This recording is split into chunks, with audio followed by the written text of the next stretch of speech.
আমরা বলছি এই বাংলাদেশে আর ফেসিবাদে যারা আইকন তাদের রাজনীতি বাংলাদেশে আর নাই, তাদের রাজনীতি ক্লোজ হয়ে গেছে। ফেসিবাদী সময়ে যেভাবে অপরাধীদেরকে, ছাত্রলীগের সন্ত্রাসীদেরকে দায় মুক্তি দিত, আমরা এখন বর্তমান প্রশাসনে সেই ধরনের আমরা নীরবতা দেখতে পাচ্ছি। এই নামের কারণে এই হলের শিক্ষার্থীরা ট্যাগিং এর শিকার হচ্ছে, তাদেরকে বিভিন্নভাবে ফ্রেমিং করা হচ্ছে এবং বিভিন্ন যখন প্রোগ্রামগুলোতে যাচ্ছে তাদেরকে ধাওয়া দেওয়া হচ্ছে, তাদের ব্যানারগুলো নিয়ে যাওয়া হচ্ছে। সারা বাংলাদেশে প্রায় 800-এর অধিক স্থাপনার নাম পরিবর্তন হয়েছে।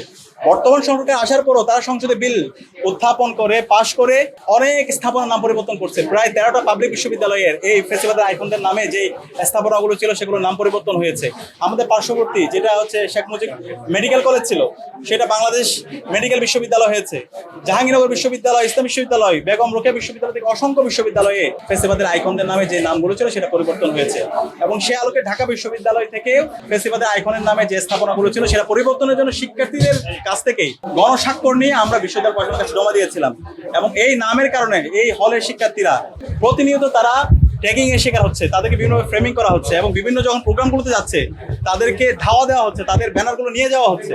তো এটার বিরুদ্ধে আমরা পরবর্তীতে শিক্ষার্থীদের স্বাক্ষর সহ বিশ্ববিদ্যালয় প্রশাসনের কাছে জমা দিয়েছিলাম। পরবর্তীতে বিশ্ববিদ্যালয় এটা এসএমটি ছিল, সিনিয়র ম্যানেজমেন্ট টিম, ওনারা অ্যাপ্রুভ করেছে।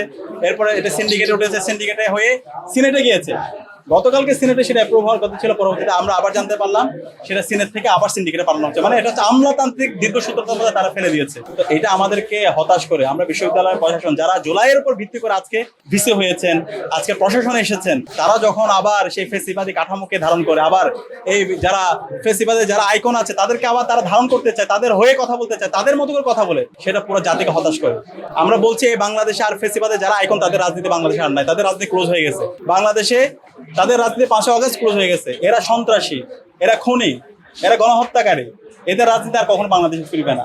সুতরাং কেউ যদি তাদের প্রতি সিম্পিতি দেখাতে চায়, তাদেরকে আবার রাজনীতি করার সুযোগ করতে চাই, তাহলে বাংলাদেশে ফেসিবাদে যে পরিণতি হয়েছিল ঠিক পরিণতি তাদের হবে। এই বিশ্ববিদ্যালয়ে আমরা এখন দেখতে পাচ্ছি বিভিন্নভাবে যারা সন্ত্রাসী, যারা মব তৈরি করে শাহবাগ থানায় আমার শিক্ষার্থীদের উপর হামলা করেছে, সাংবাদিকদের উপর হামলা করেছে, সেই অপরাধীদের এখন পর্যন্ত বিশ্ববিদ্যালয় প্রশাসন কোনো ব্যবস্থা গ্রহণ করতে পারে নাই। তারা আবার সে আগের মতো করে ফেসিবাদী সময়ে যেভাবে অপরাধীদেরকে, ছাত্রলীগের সন্ত্রাসীদেরকে দায় মুক্তি দিত, আমরা এখন বর্তমান প্রশাসনে সেই ধরনের আমরা নীরবতা দেখতে পাচ্ছি, যেটা আমাদেরকে হতাশ করছে। আমরা গতকাল সিনেট অধিবেশন আমরা এটা বলেছি, যারা সন্ত্রাসী, যারা অপরাধী, যারা শিক্ষার্থীদের উপর হামলা করেছে, মব তৈরি করেছে, তাদেরকে বিচার আওতায় নিয়ে আসতে হবে।